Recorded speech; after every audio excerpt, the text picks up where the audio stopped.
ਜੋ ਕੁਝ ਦੁਨੀਆ ਦੇ ਉੱਤੇ ਇਕੋਨਮੀ ਦਾ ਚੱਲ ਰਿਹਾ ਹੈਗਾ ਤੇ ਜੋ ਆਉਣ ਵਾਲੇ 2 ਸਾਲਾਂ 'ਚ ਹੋਣਾ ਆ, ਉਹਨਾਂ ਦਾ ਜਿਹੜਾ ਫਿਕਰ ਆ ਬੜਾ ਘੱਟ ਹੈਗਾ ਵੀ ਇੱਥੇ ਹੋਣਾ ਕੀ ਆ।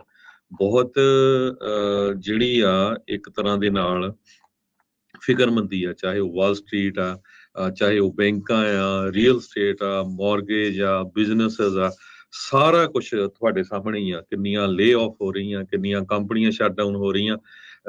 ਇਹਦੇ ਉੱਤੇ ਸਾਨੂੰ ਫੋਕਸ ਕਰਨਾ ਚਾਹੀਦਾ ਵੀ ਭਾਈ ਕੀ ਕਰੀਏ, ਕਿੱਦਾਂ ਬਚੀਏ, ਕਿੱਦਾਂ ਸੇਵ ਕਰੀਏ, ਹਨਾ? ਕਿੱਦਾਂ ਆਪਾਂ ਜੋਬ ਸੇਵ ਕਰਨੀ ਆ, ਕਿੱਦਾਂ ਆਉਣ ਵਾਲੇ ਸਾਲਾਂ 'ਚ ਜੋ ਆ ਉਹ ਸਰਵਾਈਵ ਆਪਾਂ ਕਰਨਾ। ਅਪ ਟੂ ਡੇਟ ਰਹਿਣਾ ਆ, ਤਾਂ ਕਿ ਹੂੰ। ਸਾਡਾ ਵੀ ਉਹੀ ਹਾਲ ਨਾ ਹੋਵੇ। ਆਪਾਂ ਅਮਰੀਕਨ ਕਿੰਨੇ ਦੇਖੇ ਆ ਵੀ ਕਿੰਨੀ ਬੁਰੀ ਸਿਚੁਏਸ਼ਨ ਦੇ ਵਿੱਚ ਹੈਗੇ ਆ। ਹੂੰ।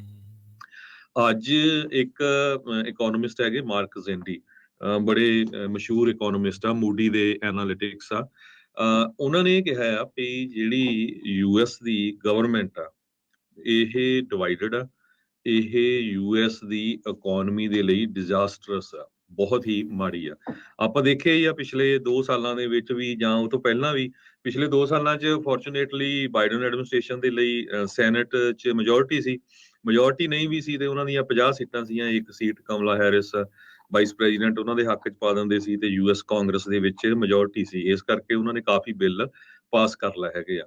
ਪਰ ਆਉਣ ਵਾਲੇ 2 ਸਾਲਾਂ ਦੇ ਵਿੱਚ ਕਹਿੰਦੇ ਭਈ ਜੋ ਮਾਰਕ ਜ਼ੈਂਡੀ ਆ ਇਕੋਨੋਮਿਸਟ, ਭਈ ਮੈਨੂੰ ਲੱਗਦਾ ਨਹੀਂ ਕੁਛ ਵੀ ਜਿਹੜਾ ਹੋਣ ਵਾਲਾ ਹੈਗਾ ਆ। ਟੋਟਲੀ ਕਹਿੰਦੇ ਭਈ ਜੇ ਆਪਾਂ ਹਿਸਟਰੀ ਦੇ ਵਿੱਚ ਦੇਖੀਏ, ਟੋਟਲੀ ਡਿਵਾਈਡਡ ਕਾਂਗਰਸ ਆ, ਡਿਵਾਈਡਡ ਲੋਕ ਹੈਗੇ ਆ, ਡਿਵਾਈਡਡ ਸੈਨੇਟ ਹੈਗੀ ਆ, ਤੇ ਕੰਮ ਕੀ ਹੋਊਗਾ ਇੱਥੇ, ਹਨਾ?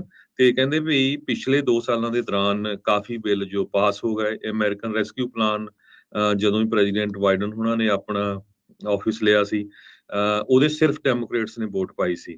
ਤੇ ਇਨਫਰਾਸਟ੍ਰਕਚਰ ਇਨਵੈਸਟਮੈਂਟ ਤੇ ਜੌਬ ਐਕਟ, ਇਹ ਜਿਹੜਾ ਲਾ ਆ ਲਾਸਟ ਈਅਰ ਬਣਿਆ, ਕੁਛ ਕੁ ਰਿਪਬਲਿਕਨਸ ਨੇ ਸਪੋਰਟ ਕੀਤੀ ਸੀ, ਮੋਸਟਲੀ ਉਹ ਡੈਮੋਕ੍ਰੇਟ ਸੀ।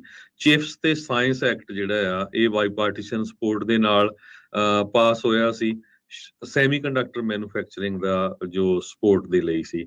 ਇਨਫਲੇਸ਼ਨ ਰਿਡਕਸ਼ਨ ਐਕਟ ਦੇ ਵਿੱਚ ਕੋਈ ਵੀ ਰਿਪਬਲਿਕਨ ਨੇ ਸਪੋਰਟ ਨਹੀਂ ਕੀਤੀ।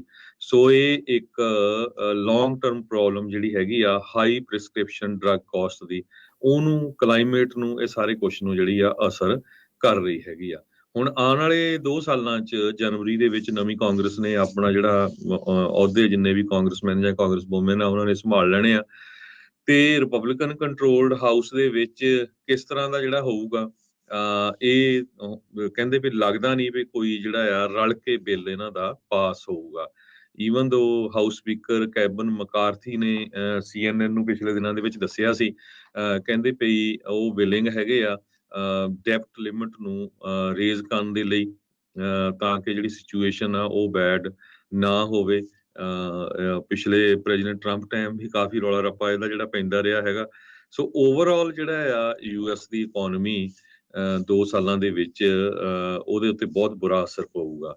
ਡਿਵਾਈਡਡ ਗਵਰਨਮੈਂਟ ਦਾ ਮਤਲਬ ਇਹ ਆ ਵੀ ਇਕੋਨਮੀ ਕਿਸੇ ਵੀ ਟਾਈਮ ਰਿਸੈਸ਼ਨ ਦੇ ਵਿੱਚ ਜਾ ਸਕਦੀ ਆ। ਰਿਸੈਸ਼ਨ ਦੇ ਰਿਸਕ ਬਹੁਤ ਸਾਰੇ ਹਾਈ ਹੈਗੇ ਆ। ਇਹ ਜੋ ਮਾਰਕ ਜ਼ੈਂਡੀ ਆ ਇਕੋਨੋਮਿਸਟ ਮੂਡੀਜ਼ ਦੇ, ਇਹ ਉਹਨਾਂ ਨੇ ਕਿਹਾ ਹੈਗਾ ਆ।